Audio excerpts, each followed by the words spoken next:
Pindutin yung games, katabi siya ng gift. Yung iba wala pang games, yung mga bago.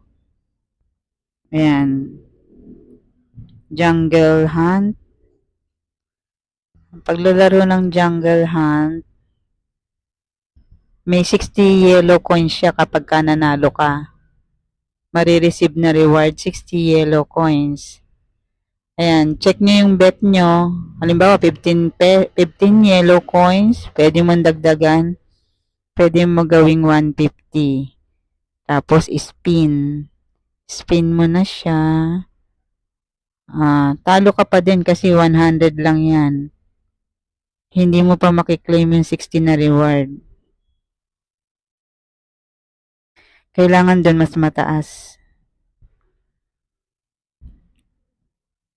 Tapos, Ocean Hunt. Ayan, Ocean Hunt. Ocean Hunt naman, ang pinakamababantaya ay 120 yellow coins. 120 yellow coins. Yan, 120 yellow coins. Pababain mo. Kasi kapag ka nag-spin ka agad, 3,000 yung taya mo. Ubus yung 3,000 mo. Ayan, gawin mo lang 120. Tapos, spin mo na. Spin.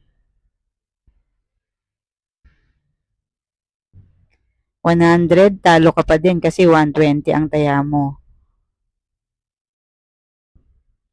150, panalo ka na.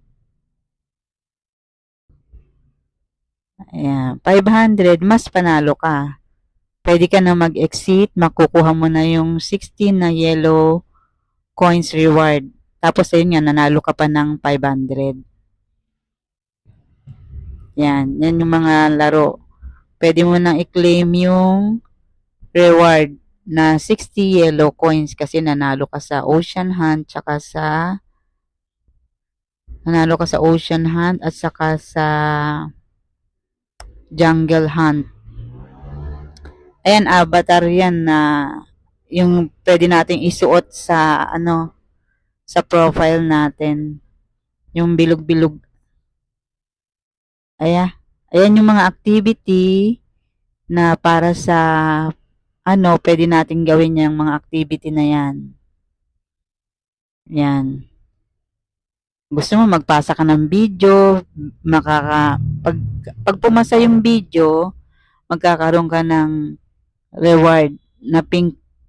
Mababasa mo naman dun kung magkano yung reward na pink points na pwede mong ma-withdraw. Yan. Ganyan ang paglalaro ng mga games.